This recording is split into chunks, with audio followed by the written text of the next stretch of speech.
kweli yafanyike kwa ajili ya wote.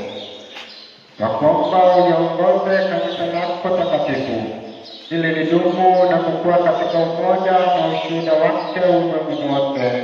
Imani yetu izidi. Niombea serikali yetu ipe neema, iongoze katika mema yote, nchi iwe na amani, nasi tuishi katika amani na kuwa na mafanikio na kubarikiwa katika kazi zetu, tusipatwe na mabaya. Nawaombea wote wenye shida mbalimbali, ugonjwa na taabu. Hasa tunamwombea mwenzetu Joyce Nyaunga ambaye ni mgonjwa. Tunajua kwamba wewe ndiye tabibu wa kweli. Utatuma dawa yako takatifu ili aweze kupona.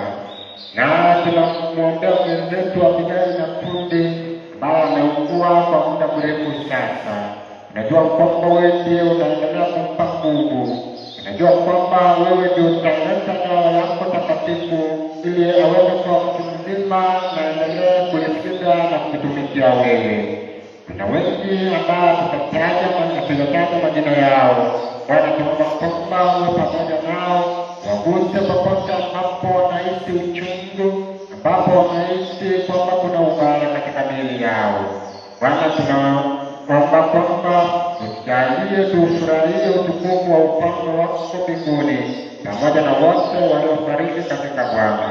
Tujalie hayo Baba kwa ajili yake Yesu Kristo mpatanishi na mwombezi wetu. Amen. Baba yetu uliye mbinguni, jina lako litukuzwe, ufalme wako uje, mapenzi yako yatimizwe hapa duniani kama yanavyotimizwa huko mbinguni.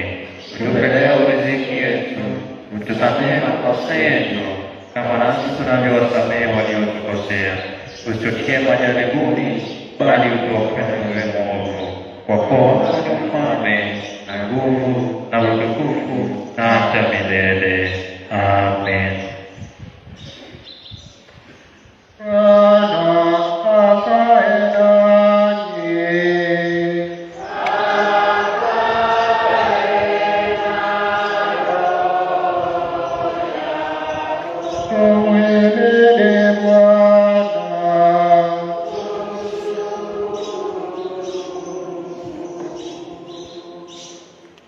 Tupokee baraka. Bwana akubarikie na kukulinda. Bwana akuangazie nuru za uso wake na kufadhili. Bwana akuinulie uso wake na kukupa amani.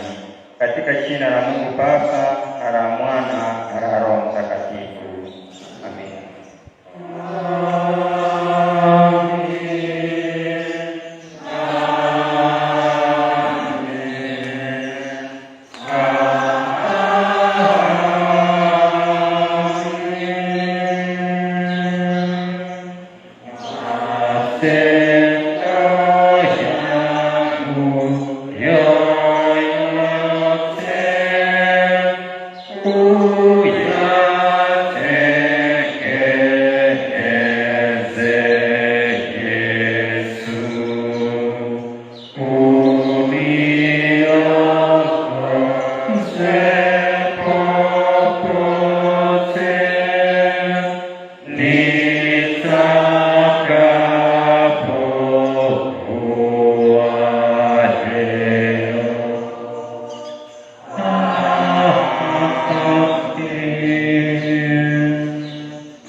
Neema ya Bwana wetu Yesu Kristo na upendo wa Mungu Baba na ushirika wa Roho Mtakatifu ukae nasi sote sasa na hata milele. Amen.